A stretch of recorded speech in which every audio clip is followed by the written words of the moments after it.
Hello and welcome to Talking Sense, the Sensibility Podcast, presented by Ungagged. I'm your co-host, Kat. And I'm your co-host, Erin. And today we're going to rant about abortion. No, we're going to rant about how people are putting barriers in the way of human rights. Yes, so we're recording this not long after the aftermath of the Dobbs decision in the U.S., which overturned Roe versus Wade, which was the 50-year-old precedent establishing the right to legal abortion across the United States. As we speak, 26 states have laws going into effect preventing people who need access to abortion from accessing them. And we thought we have an interview coming up with an American lawyer who can talk about this in more depth, but we wanted to talk a little bit first about the Scottish context. Yeah, so being an American myself, this probably didn't come as much of a shock to me, as even though it's infuriating. It's going to affect all of us in some way or another. It already has, I think. Before we delve into the background and the context of the overturn of Roe versus Wade, I just want to first of all say I'm really glad to live in Scotland, where we are having an argument about not protesting outside of places where you can get an abortion, which is what's been keeping me going. Yeah, because right now there's two conversations that we're having here in Scotland. Yes, one is about buffer zones, basically establishing space outside of any kind of health center that provides sexual and reproductive health care to prevent sort of harassment of patients who are going to have abortion care. The other thing we're also discussing sort of in the public sphere in Scotland right now is the fact that abortion is in fact still criminalized both here and in the rest of the UK. And the only exception is when you are having an abortion that is approved by two doctors within the medical system. So that is also something that is being discussed about basically if you had acquired your own medication and self-managed an abortion, that is technically still a criminal act in this country. And I will say that this is something that Suzanne McLaughlin, who is a columnist for The National and a great feminist and socialist, as independent supporters, this is something that England does better than us. And we're supposed to be this open, inclusive, progressive society with human rights at its heart. But this is an area where we need to improve. And we need to improve, and that's part of what drives me to convince people to vote for independence. This is somewhere where we need to improve to make the case effectively. This reminded me that there's a third thing that we're also having discussions about in Scotland now, which is that there is not a single health board in Scotland that provides abortion up to the 24-week limit. So if you need an abortion later in gestation, you have to be sent to England and by later that means second trimester. Just like I think the latest anywhere in Scotland provides is like 18 weeks or something like that. No one provides it up to 24 weeks, which is just the legal limit. And if you need an abortion between 18 and some health boards it's as low as 15 weeks, you need to be sent to England for that. So as independent supporters, that's something else we need to reckon with as well. And also, if someone needs an abortion later in their second trimester, let's not infantilize the person trying to get an abortion. If you need one and you find out you need one at 20 weeks, you need to be able to access one. There's been this sort of looking on in horror at what has happened in the US in terms of the Supreme Court being stacked with justices appointed by a president that is increasingly revealed to have been criminal. Pending the outcome of the January 6th inquiry, might end up in prison soon. But there are issues here that do need to be addressed, and not just in terms of buffer zones, not just in terms of access to abortion up to the 24-week limit, not just in terms of the fact that self-managed abortion is effectively criminalized here, but also the fact that Scotland is presently stuck in the United Kingdom, and while abortion is devolved, basically all other forms of human rights law aren't, and the UK is being pulled out of the jurisdiction of the European Court of Human Rights, and a new human quote-unquote Bill of Rights is being introduced at the UK Parliament that does nothing to safeguard rights and weakens them in many cases.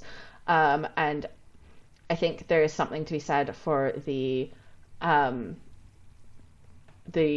of destruction of the legitimacy of the US Supreme Court being part of a longer term and globally spread trend in delegitimizing judicial systems and pulling out of broader human rights bodies, in the trends we're seeing in places like Poland of banning abortions where they weren't illegal before. And this is part of a global trend, and we need to be very careful because we are not immune. Exactly.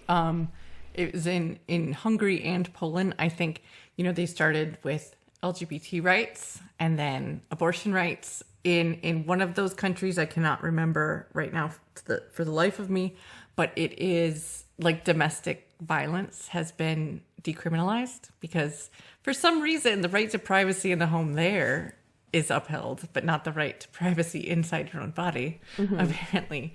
But it's like the patriarchy fighting back, even though they're still in charge. Like, it's ridiculous. But like we will touch on later in the show, the battle for human rights, and that's not something that ever ends. It ends when you die. Yeah.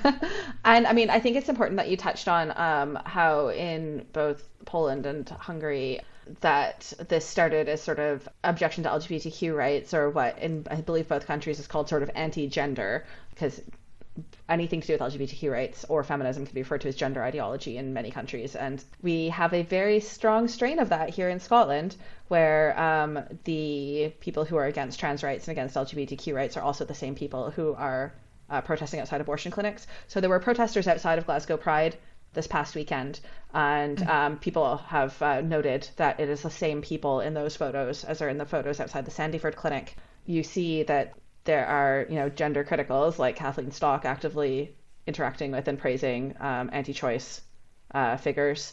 Meanwhile, trans women are on the front lines fighting for abortion care and bodily autonomy. Yeah, I was at a abortion rights rally here in Edinburgh outside the consulate, and I will say the speakers there, some of them were gender critical, and some of them were trans, some of them were politicians, some of them were ordinary people. Not to say that the other three aren't ordinary, but you know what I mean. One of the first speakers was trans, and she was shouted over by gender critical women. And the sad thing was she was making some really good points about how we were in this fight together, the fight for bodily autonomy, the fight for privacy, and as you'll see in the US, all those laws are really linked, and the rights to have an abortion is directly linked to the right to privacy. And the, gay marriage is being legalized is linked to that right to privacy. It was really depressing and disheartening to see that, a trans woman was getting hollered over. Later a man got up to speak from a trades union group that in solidarity, and then nobody shouted over him. So I don't really get why this is a battle to choose. I might add that a gender critical woman, one of the more provocative gender critical activists, got up speaking about the right to abortion, and she was not shouted over at all, or neither of them. There was quite a few of them, but none of them got shouted over, and they didn't talk about. Only one of them talked about their ideology. The rest of them talked about how important it was to have access to abortion. And I just, if there's nothing, if there's any issue where we can come together, I think this is where we could maybe reach a few people that we've lost to this, insanity, and say, look, we are on the same side. One can hope. I don't know. I'm glad to hear that not all of the gender criticals have fallen in with the traditional conservatives the way that quite a lot of them have. But I mean, I don't know. I think Judith Butler's right about it being basically a proto-fascist movement, and that there's no, I don't know if we'll ever be able to find common ground. I hope that some of them will see that the way that some of the very prominent gender critical figures have fallen in with anti-choice figures, but I don't know. I will say that, like, if I think it's a personal choice of, there needs to be bridges built, or there needs to be bridges left unburnt, maybe, but that's up to everybody individually to decide whether you have the resilience or the will to do that. Don't feel bad if you're like, no, that's not for me, that's too much, but I'm always looking for a way that maybe one person goes, she was making sense there, and just to have that niggling in the back of their head. Maybe that's just a way for me to make myself feel better. But like, obviously don't do that if you don't feel like you have the energy. Take care of your mental health and your own resilience. Because we need everybody in the fight that we can. Yeah. So now that we've contextualized sort of this with what the developments that are happening in Scotland, and the fact that we have fights on our hands in terms of the buffer zones, decriminalization, and what was the third thing? Access during the second trimester. Yes, and access during second trimester.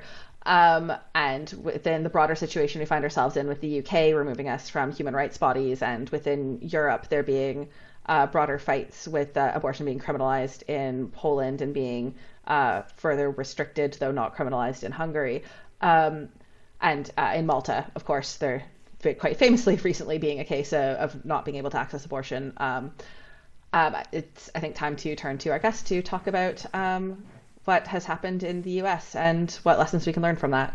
So we're going to take a closer look at the context and the background to the overturn of Roe versus Wade by talking with Naomi from Democrats Abroad in Norway.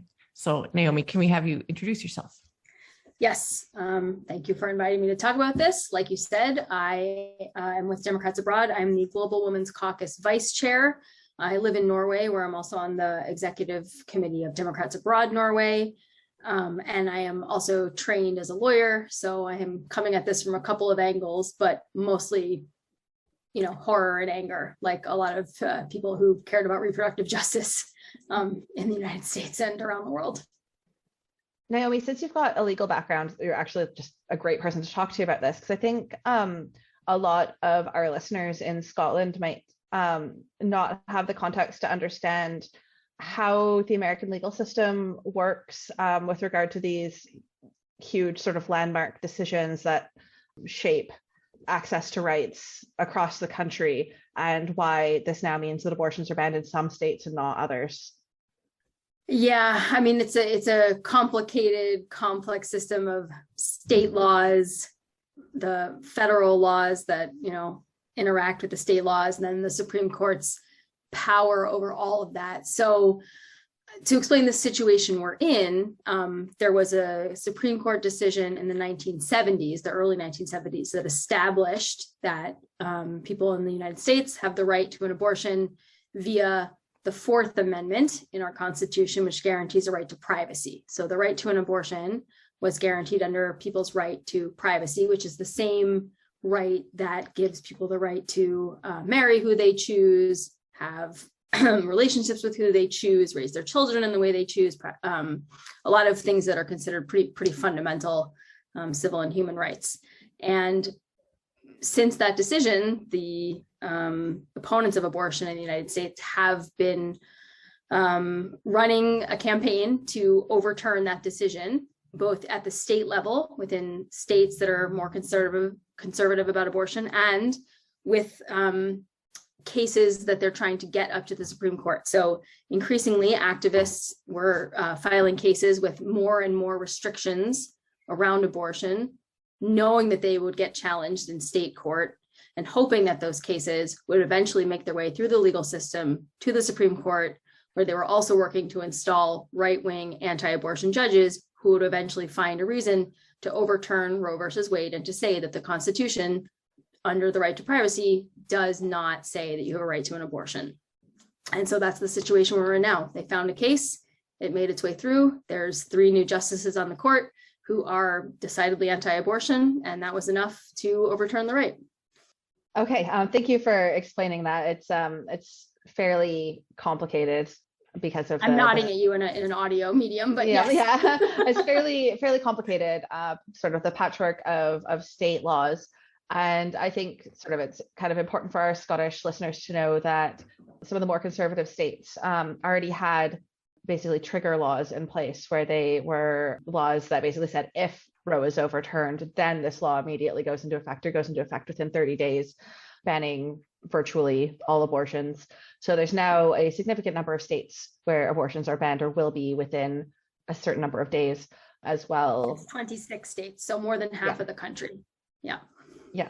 Wow. And some of these states are seeking, and this will be subject to challenge, some of these states are seeking to criminalize women traveling out of state for the purpose of obtaining an abortion, which that probably won't stand, because that seems like, but who knows? It's one of those same things with nobody thought Roe would be overturned. Yeah, and then they found the case that made it. So we really can't make, I mean, I also think that is just a wild legal theory that will never stand up. And yet we are in this reality where we can't count anything. Yeah, exactly. And for our Scottish listeners, that's very odd in America, where we have a written constitution, for something to get unwritten. I think sometimes here we don't really pay attention to, in the UK, anything, like there is no precedent, really. They can do whatever they want. Although my entire life, there has been an active campaign to overturn Roe versus Wade. Yeah. Yeah. When it was leaked, so the opinion was leaked. What day was it leaked? Oh gosh, it was almost 6 weeks ago now. I don't know the exact date, but it was virtually identical to the final decision. There were no changes. So concurrence from Thomas, which was even worse. Yes. I can't decide in my brain if it was better or worse to have the leak first. I feel like it almost, it made me process it before it actually came. But I don't know. How do you feel about that, Naomi? I personally agree. I mean, we knew that these justices were appointed because the right wanted to overturn Roe versus Wade, and no matter what they said in front of Congress, which they straight up lied to, let's be honest, they lied and said that Roe was settled precedent and they wouldn't vote to overturn it. And then first chance they got, they voted to overturn it. So the leaked opinion was horrifying, and it's horrible for people in the United States, but I don't think it was shocking. So then once the opinion came out, it was, to me anyway, okay, it's happening, time to mobilize. So when the final opinion was published, yes, horrifying, horrible, not shocking, hopefully galvanizing for people, but also just, I mean, it was a dark, sad day. Like people lost the ability to have an abortion that day in clinics, and are currently suffering from it. And the fallout as this gets, as these trigger laws go into effect, will be worse and worse. Yeah, absolutely. And I was listening to Slate has a really excellent podcast out right now about Roe versus Wade, their Slow Burn podcast. And I love Slow Burn. So good. So the current season is about Roe versus Wade. Obviously, this has been it's out now, so it's been in production for months. But everybody kind of, even before the leak, everyone kind of knew something big was coming because of the justices that Trump got to appoint. But something that they brought up on that podcast, something that I think about as a historian quite a lot, is that we have sort of a narrative of history of social justice, civil rights, women's history, feminism, that suggests sort of a dark past and a continuously upward trajectory. And something that they have pointed out actually was that while abortion was criminalized in the US in the 1880s, it wasn't really until the 1960s that those laws started being enforced with any regularity, and that a lot of the 1880s legislation referred to things like abortion being illegal after quickening, which is like 20 weeks-ish, depending on whether you felt fetal movement or not. Very sciencey. Very sciencey, because it's the 1880s. But it wasn't until the 1950s, really, that they started to really enforce these laws, because the 1950s were sort of after women had entered the workforce during the Second World War. It was when there was more premarital sex happening. It's when teenagers were dating in a serious way more, and women were actually having these relationships, and that's when they started to really enforce these laws. So that actually is like a trajectory of things getting worse before they got better. And so I think what's actually kind of horrifying to think about is people say about, we're going back to the 1950s, but actually this is so much worse, because those trigger laws, a lot of them are much, much stricter than the previous anti-abortion laws. Some of them are from conception, which that isn't a medical term. Some of them have no exceptions for health. Some of them have no exceptions at all. Not that anyone should need an exception. Everyone should have control over their own body. But the fact is, the older criminal laws talked about quickening and like maybe if you're going to die, but like some of these don't have any exceptions whatsoever. So it's actually worse than it was. Yeah, I mean, I agree completely. It's worse for the people that need abortions. It's worse for healthcare providers because, I mean, in the 50s and earlier, they didn't have all the advances to diagnose ectopic pregnancies and fetal abnormalities and all these things that are really, really dangerous and kill people that are pregnant. And now that we have that knowledge, these laws are purposely turning their back on it and making up this sort of fake protection of life and sanctity of life, which is bullshit. So yeah, I mean, it's not only worse like in terms of what you just talked about, but it's also like a lot worse and harder to bring a child into this world right now that you don't have the funds or social support to pay for than it was in the 50s. And I'm not saying it was great for a lot of people then who were forced into childbirth, into childbearing, but I mean, this government, this country, the US, is often actively hostile towards supporting people who need it when they do have children. The foster care system is overloaded. There's not support for parents and families who need help with food and childcare and schooling. And so not only are these laws worse for the people that are actually having medical issues, it's after the child is born, there's nothing for them. And these laws are going to make that happen a lot more often. There's also so much more surveillance now than there was, right? Like if you were pregnant in the 50s or 60s, there's basically no one else who's going to know and until you figured out how to deal with it. But now there's, people are really concerned that period tracking apps sort of give away whether or not you might be pregnant. Medical records are a lot more consistently kept than they were. It's harder for people to just sort of vanish. It's harder for there to be providers who are off grid. Though on the upside, one thing that we do have now is mifepristone. And that fortunately is something that there seems to be developing an underground to supply, but that is at great legal risk to the people involved. That's something I kind of want to touch on. So you're talking about a medical abortion during the early weeks, like first 12 weeks, or so don't quote me on that. It's something to that effect. Not a doctor, not a healthcare professional, but it is for early in pregnancy only. Something we have in Scotland during the pandemic, they were allowing women to take people who are pregnant. Let's just throw a quick disclaimer. So if we talk about women in the 50s, that's because that's what the legislation and everything said. But let's be clear, not only women need abortions. So everyone who needs an abortion should be able to have access to an abortion. But I digress. What was I saying? I've been seeing a lot of the coat hanger signs and like, if that's what speaks to you, fine. But I've seen some really good articles written about how that's not your option right now. So like people who need abortions need to know that they can get access if they need one, right? Absolutely. And I mean, I agree with you. And I've had this conversation with friends and family and co-activists about like the coat hanger symbolism. I get it. It is very stark and it really does it shows you exactly what you mean. So I understand people wanting to use it and rely on it.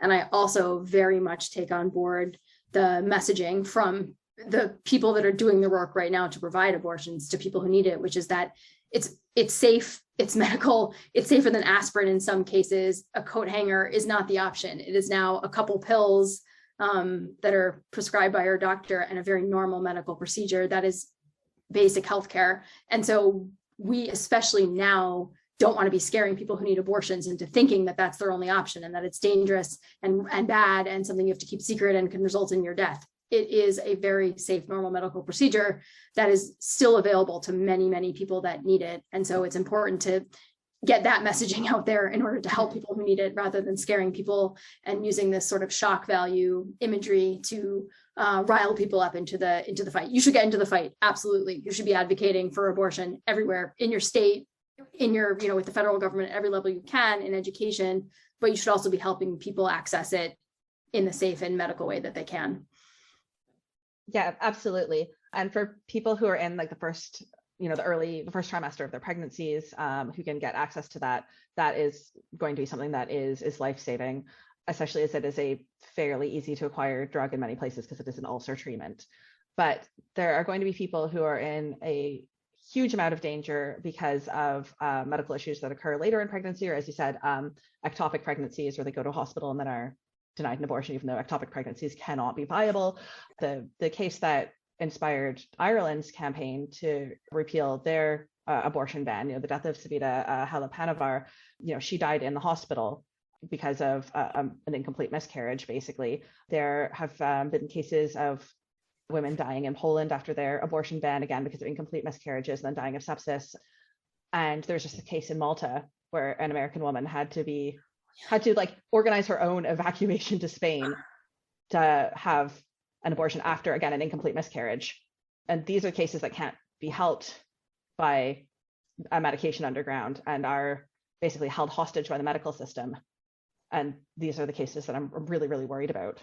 To circle back to in Scotland now, right now it is continuously, you're allowed to have those prescriptions at home. You don't have to go to a center. So that's one good thing that we've got going on here right now. But it is really important. I think AOC tweeted about how to get access to those because it is still legal right now to give people that information. So it's good to check out and kind of keep that in your back pocket because you never know. You never know when you're going to bump into somebody who's in a bad spot and needs some help.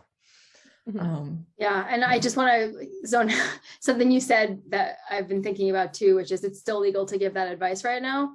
I would say in my professional legal capacity and my activist capacity, that's important to give that advice, even if it might be illegal and it is not at risk to you to give that advice. You can make your own assessment about your own legal liability, but like Martin Luther King said, I think you have a duty not to follow unjust laws. And this is an unjust decision. And I personally would be happy to break it if it meant getting somebody, access to treatment that they needed as a person who is pregnant or doesn't want to be pregnant. And I think AOC said that too, though I don't want to put words into her mouth, but I hope people are, thinking about the level of risk that they're willing to take and the level of risk there is for people who can now not access abortion because of this terrible unjust decision. So I'm not advising anybody to break the law, but I would say that I personally would be happy to do it in this circumstance. Yeah. And as if it isn't bad enough that basically because of this decision, you've got 26 states that have implemented some form of abortion ban and are trying to prevent people from traveling out of state to get abortions, and that this is sort of a loss of bodily autonomy and ability to sort of control your own destiny. Clarence Thomas's kind of concurrent decision where he specifically said, well, this decision doesn't target it doesn't apply to any other decisions, but we really should revisit Obergefell, Lawrence, and Griswold. And just so, again, for my Scottish listeners who might not be familiar with those Supreme Court decisions, Obergefell is same-sex marriage. Lawrence is basically struck down all sodomy laws, so laws against same-sex sex. And Griswold is the decision that established that the Fourth Amendment did create a right to privacy and therefore for married couples to use contraception. So those are the other three decisions that have specifically been called out by Clarence Thomas as targets to be possibly overturned. If only we had listened to Anita Hill. I know, right? I know. Anita Hill tried to tell us. She tried to tell us. And then, to be fair, people tried to tell us when Donald Trump nominated 3 justices to the Supreme Court in his tenure. And everybody that was paying attention tried to tell us that, we're not being hysterical. This is the rights that they are coming for. This is, it will be Roe first, and then these other decisions will be on the chopping block because the justices are installed there to, as soon as a case got in front of them on these rights, to overturn it. No matter what they said to Congress, no matter what they said in their hearings, they have been screened for being in favor of overturning these decisions. And I think in the dissent, and which was not it was written by the 3 dissenting justices, so we don't know who wrote this passage, but one of the justices, or they all agreed to say it, was, we do not believe that this case is limited to Roe versus Wade. We believe we don't accept what the majority is saying here, that they're not coming for these other decisions. We think they are, and we're worried about it. So anybody listening to this, paying attention in the US, we should be worried about it. And it's terrifying to see him name those specifically, because those are not just long established rights in the US under the Constitution, but it's something that the government shouldn't be involved in regardless. It's not something you should have to go to court to fight for. Yeah, I mean, in Canada, like our prime minister who overturned our sodomy laws essentially said the state has no place in the bedrooms of the nation, and that, yes, exactly. Like Thank you, Trudeau Senior. The funny thing is that if there's no right to like a family life and privacy, the people that are the most in favor of smacking seem to be the most anti-abortion. So what are they going to say when people come for them and take away their children because they won't stop hitting them? I mean, I'm not saying that everybody does those two things, but a lot of people, there's a lot of mental cartwheels that are being. Well, it's almost like they have no consistent values other than patriarchy and domination. I mean, it's the same. I mean, I just saw a cartoon today. This isn't, original to me, but it was like, it showed a picture of a face mask, violation of my rights, picture of a uterus. You have no rights to that. I mean, like, what is I agree. There's just no consistency there. There's a lot of mental gymnastics, but I don't think they care. Honestly, they're not doing the mental gymnastics because there's no consistency other than taking other people's rights away and enhancing their own patriarchal white supremacist rights. Mm-hmm. And when people go, how did Trump ever become president? This is it. This is why. Mm-hmm. I mean, I have an uncle who voted for Trump proudly, saying this is the only way to outlaw abortion. And he felt that that was the only way to be a good person. And that was like his reason for voting, which is because of decades of propaganda. Yeah, I think that is something that the right has been incredibly good at, because basically these people whose single issue is that they want to ban abortion will crawl over glass to vote for anybody who they think will further that goal even a little bit. And they will do it consistently for 40 years without question to achieve their singular goal. And on the left, we just can't command that kind of loyalty for anything. And then the second something doesn't happen in one term, it's like, well, what's the point of voting anyway? It's like, well, they just voted consistently on a single issue for 40 years. And like, were able to like push it so hard that they were able to establish like minoritarian control and just capture a handful of institutions and get what they wanted. And yeah. And here we are. Yeah. We care about too many things. It's true. You can't, you don't lose one election and then say, well, I'm never voting again. It didn't work.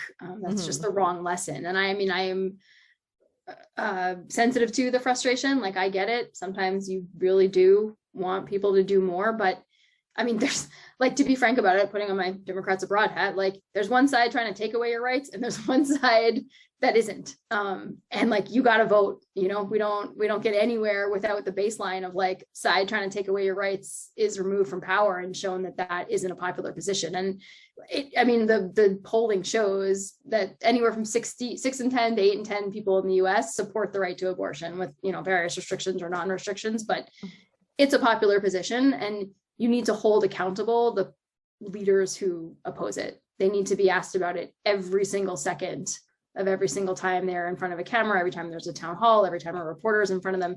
They need to be asked about these things, not just abortion, but ectopic pregnancy. Do they even understand what it is? They need to be asked about incomplete miscarriage and sepsis and women dying. They need to be on the record saying, yeah, I'm in favor of women dying. I'm in favor of pregnant people dying, because that's what shows accountability here, not, oh, I believe in the sanctity of life. Yeah, absolutely.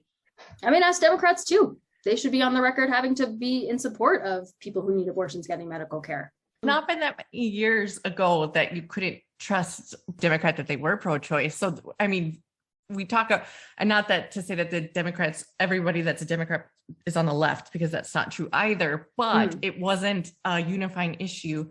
So now it's time to go forth and legislate and codify these laws like we should have done decades and decades ago. If it's going to be the government making these decisions about people's bodies and people's rights, then put it into law. It can't be up to the whims of the Supreme Court, which we now know is in a legitimacy crisis. Like, why would people choose to listen to the decisions of an illegitimate court at this point?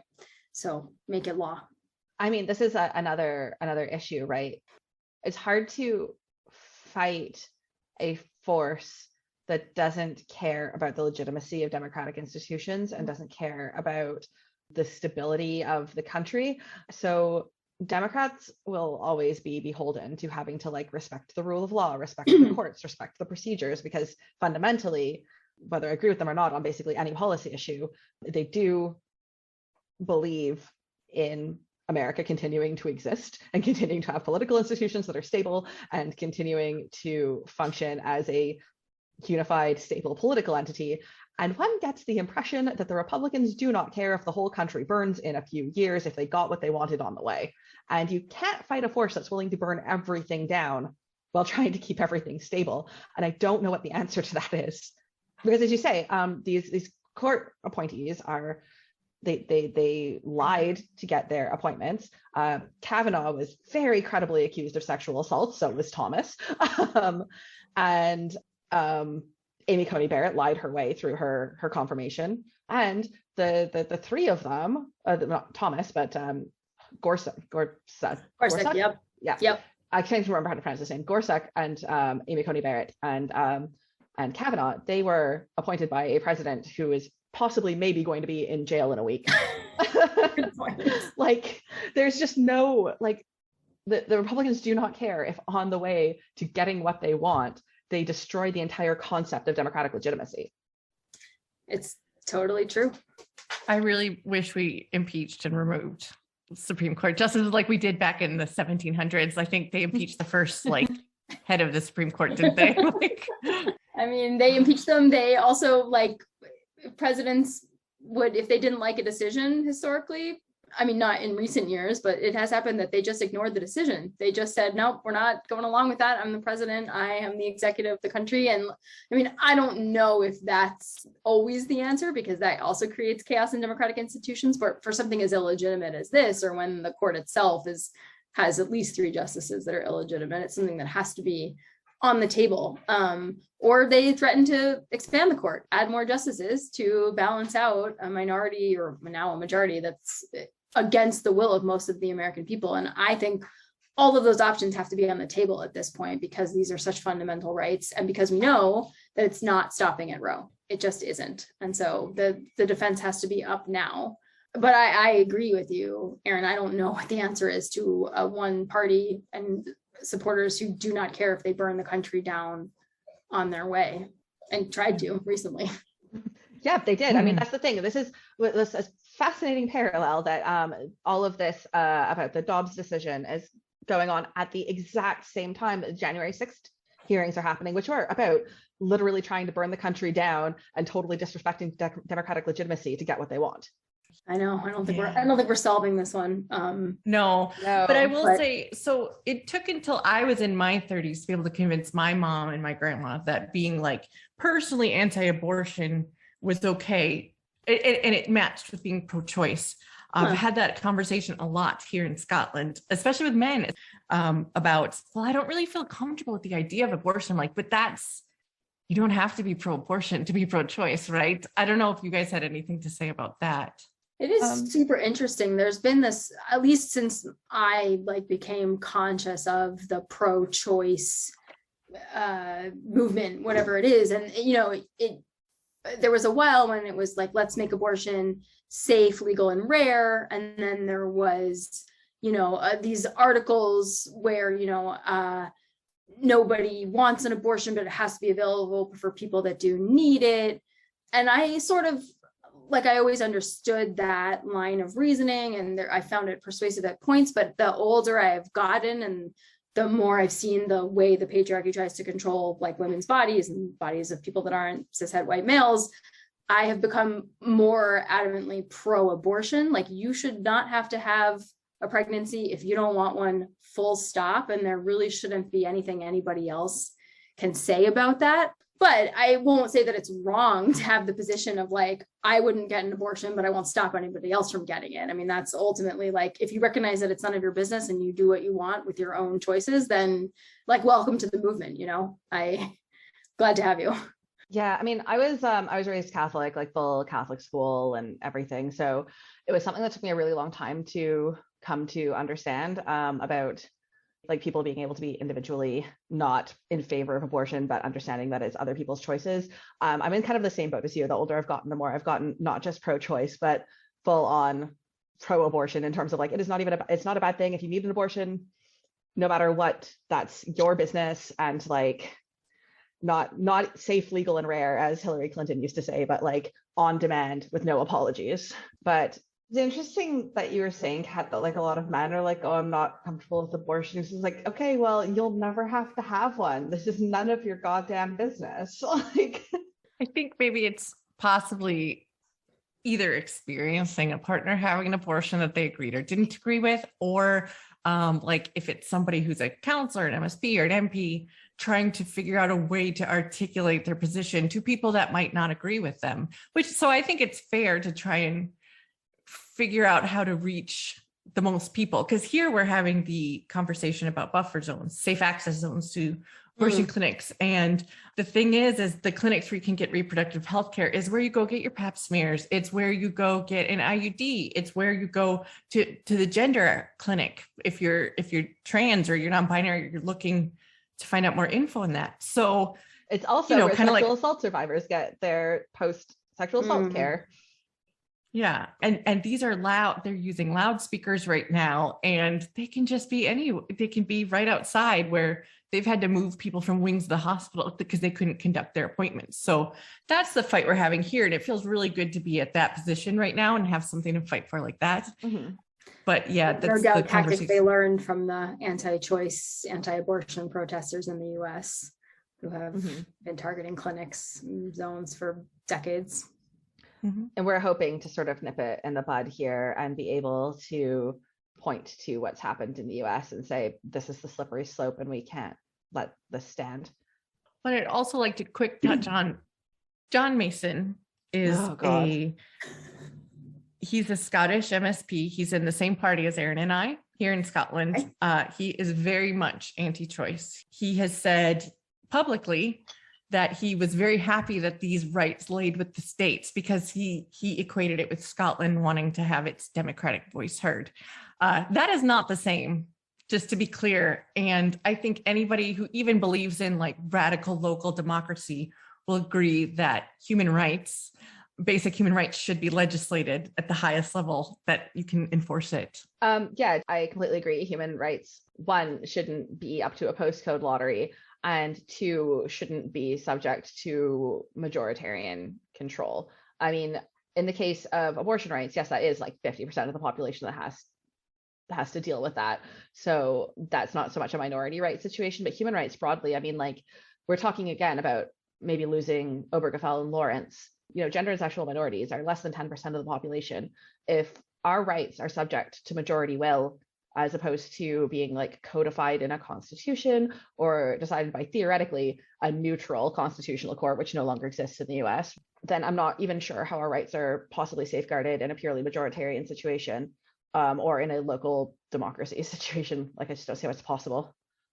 Yeah, I mean, it's sort of a philosophical question at some point too. Like, where do these rights come from? And like, why do we have to ask for them if they are human rights? And why do we have to depend on the state to enforce them if they're human rights? I mean, this is like very legal theory stuff, but it's playing out in how the court is deciding our rights. And like, at least as somebody from the US, you always were taught and assumed that the Constitution protected these things and it was sacred. And, you know, the Constitution was about it, like constantly was being used to expand your rights and finding new definitions because they were being extended to people who the Constitution hadn't originally been written to protect.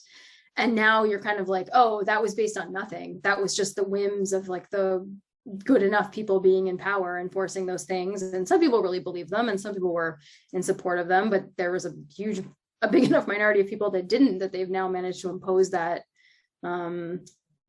like radicalism, the recalcitrance on the whole country to claw back some of those rights.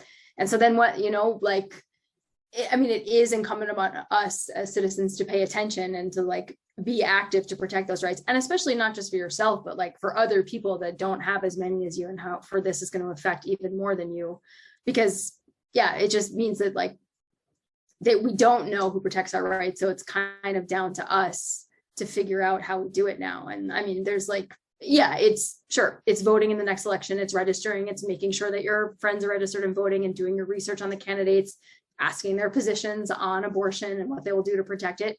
But it's also like finding out how you support your local abortion fund, you know, finding out how you spread the word to people that might need the pills, finding out how you can help women get to another state, or women or people who need an abortion, there I did it again, get to a place where they can access it. So, I mean, if like, because you don't have to like depend on the law or the court to establish those rights for yourself or for ourselves. Like, we have to go out and protect them ourselves too, if that makes sense. Yeah, I think what you said is really important, because when we talk about how like the laws can really only be changed by making sure that people get out and vote in support of pro-choice candidates and pro-actual government candidates, people tend to think like, oh, well, voting isn't doing the job. Like, why do you want voting? Is something you do once every couple of years, but like organizing and funding abortion funds and protesting and calling your legislators, that's something you do every single day. There's no opposition between direct action and between organizing and voting. You have to do all of them, and it's exhausting, but you just have to, because it isn't fair, and we shouldn't have to, but you've gotta. I mean, like, what's the other alternative? What's the alternative? I mean, in Canada, the reason that abortion is basically just treated like a medical procedure that doesn't really have any other restrictions on it than like heart surgery, which should be performed by a licensed professional, but otherwise, is because there was a Dr. Morgenthaler, who, when abortion was illegal, was just like, nah, I'm going to do it. Try to stop me, basically. And his court case is essentially what overturned our abortion laws. And then there was some parliamentary shenanigans, and basically, because Canada is actually really terrible at being stable, we never actually passed any new laws, and it became, no, I'm serious, we have a bunch of legislation that just never happened because like our governments are really, really unstable, and things get to the Senate and then die on the order paper when like an election gets called. And essentially they tried to introduce new abortion laws after the laws got struck down, and then there was another election, and then they're like, you know what, this is kind of settled now, let's just not. Wow, I had no idea. Yeah. But like, so there's parliamentary shenanigans in there, but like at the end of the day, it was because a very brave and principled doctor was just like, no, I'm gonna do it. What are you gonna do about it? So yeah, that was legal decisions, that was legislation, but that was also someone very, very brave doing direct action. We need everything. Totally. We need everything, and all the time, like all the time. I mean, there's like midterms coming up, and then, like there's a lot to be done. There's a lot of candidates that have to be held to their word or pushed further on their stance on abortion. There are, federal laws to be passed if this is the way we're going to do it. There's state laws to be passed. There's state laws to be repealed, like these terrible 6-week bans and these rights to not cross state lines. I mean, there's a lot of organizing work to be done and a lot of advocacy work to be done. Mm-hmm. One of the great things I love about living in Scotland is that local politics are so important. Like, people vote, like, see, if you only get 40% turnout for a council election, people are upset. I'm like, that's like a presidential election in America, like they're like, oh, we didn't get to 60 like last time. And it's like, wow, this is amazing. And counselors really kind of are a big deal, in a way that I didn't know who my counselors were back in America, but I haven't lived in America for 6 years, but I still vote in every primary. I still look up, I still get my full sheet and research every single one before I go and vote. But it doesn't matter. Wherever you can vote, it's really your duty to be an informed voter and try and get the best candidate out there. I mean, it goes down even to, like, in the US, the local school board. Like, is the school board teaching that abortion is are they teaching religion, which is not supposed to be involved in children's education at all? Until the decision yesterday. I know, LOL, church and state. But yeah, I mean, what's the school board saying? Are they presenting this as just like a normal medical procedure? Are they answering kids' questions about it in a normal way, like everything else that you educate kids about? Or are they teaching regressive things? And the same thing with like policies on gay marriage and relations between adults. Sorry, you can hear my dog patting in. He's also very pro-abortion, my dog, and to show his support. So yeah, I mean, there's like, and then you can be talking to, like, you have kids talk to the parents in your neighborhood about what they want their kids to learn about and know. Maybe it's the other side, but it's not just elections and voting, though that is like the floor. Like everybody says, voting is the floor. Everything else is stuff that we have to do also. Mm-hmm. And you might lose, like probably we will. Like the right lost for a long time, and then they voted and organized and got people on school boards, and eventually they've got to this day. So it's a good lesson. Mm-hmm. I think that's There's really never cute. an end. Yeah. Sorry, go ahead. Oh no, I was just gonna say, I think that's really key what you said, especially about school boards, local elections. So what you were saying, Kat, about voting all the way down the ballot, is that in America you do have so much potential for what you can. Because people run unopposed and win on school boards because people aren't paying attention, and that they can do basically whatever they want to education in that area.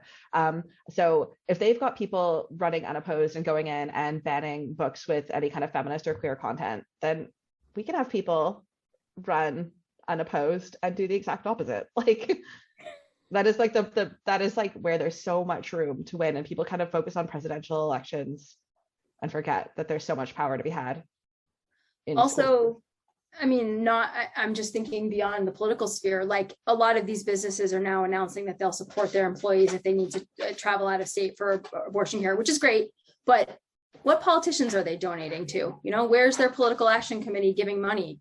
Are they offering child care to people who need it, who work for them also, if people do choose to have children? Like reproductive justice, reproductive rights is bigger than abortion. And one of the ways that you reduce abortion, if you really care about that, which I don't, but like you make it easier for people who want to have children. You give them options. And that includes like subsidized childcare. So these businesses also like are very powerful with the government in the US. For better or worse, corporations have a ton of influence, and they should be mobilized and motivated to use it by people that work for them and people that buy from them and people that interact with them. That is a good point. Yeah, I always look at what corporations are trying to make a love bomb, or not, that's not the right word, but like make a campaign off of everything. Right. I mean, they've all got their gay pride logos now on social media, but like, are they giving money to politicians who want to take away gay marriage? Probably. Oh yeah, they absolutely are. That's like, yeah. I just want to like circle back to what you said, Kat, about how like there's no end, like there's no permanent victory. Like we have to win, and then we have to win again, and then we have to win again. Because what Roe being overturned has taught us is that like even when we think we have a victory, something that stood the test of time for like, what was Roe, like 72, 74? 72, 73. Yep. 72. So something that stood the test of time for 50 years. That's half a century, and then it's gone. It reminds me of, have you ever read the essay One Atom of Justice, One Molecule of Mercy by Alexandra Rowland? No. Oh, it's just like basically this is like the thing that I go back to every time that something horrible like this happens. And she's talking about storytelling and about hope. I really love where she says, it's not about glory or noble deeds. It's not about an end result, because there is no end. There's always a tomorrow, and when the sun rises again, we'll still have a dam holding the water back for now. But entropy is real, and dams must be maintained, and it takes all of us to do it. And it's done by linking arms with the people next to you, by building a community with deliberate intent. I just go back to that kind of every time we have a setback like this, because there is no end. There's no permanent victory. But all we can do is link arms with the people next to us and keep fighting. Yeah. And even though it's exhausting sometimes to hear that, it also gives me hope, because this isn't the end. Like it's not set in stone that all these rights are going to be repealed. It's time to make our case. So, okay. So there's one question that I ask everybody that we talk to. This is something I've stolen from Carrie Poppy, who is one of my favorite journalists, which is there something that you wish we had asked you? How do you get involved with Democrats Abroad to make sure that you protect people's right to choose back in the press, which is right. go to democratsabroad.org. I don't know if you have show notes, but I think we should put that in the show notes so people, you know, who are motivated after this and are voters in the US and want to get involved and protect people's right to have an abortion should. If you are thinking now like, oh yeah, I really do need to get voting and do my research, go to votefromabroad.org, which gives you everything you need to know state by state, when your primary deadlines are, when to request your ballot. If you have problems getting your ballot, there's a helpline. So it's a really great resource for US citizens living abroad. That's votefromabroad.org. Yeah, and so get involved, even if it's not Democrats Abroad Scotland. Check out the website, see what you can do and what might be interesting to you in terms of protecting and doing this. There's no end, like Kat just talked about. So that's my Democrats Abroad answer. And if there's anything else I wish you would have asked me, no, I think that about covers it. I had some ranty things to say about the justices, but karma will come, and they know that they're terrible people who are doing terrible things to a lot of people who don't deserve it. Brilliant. Thank you so much for coming on, Naomi. Thank you for inviting me, and thanks for this conversation. It was really great.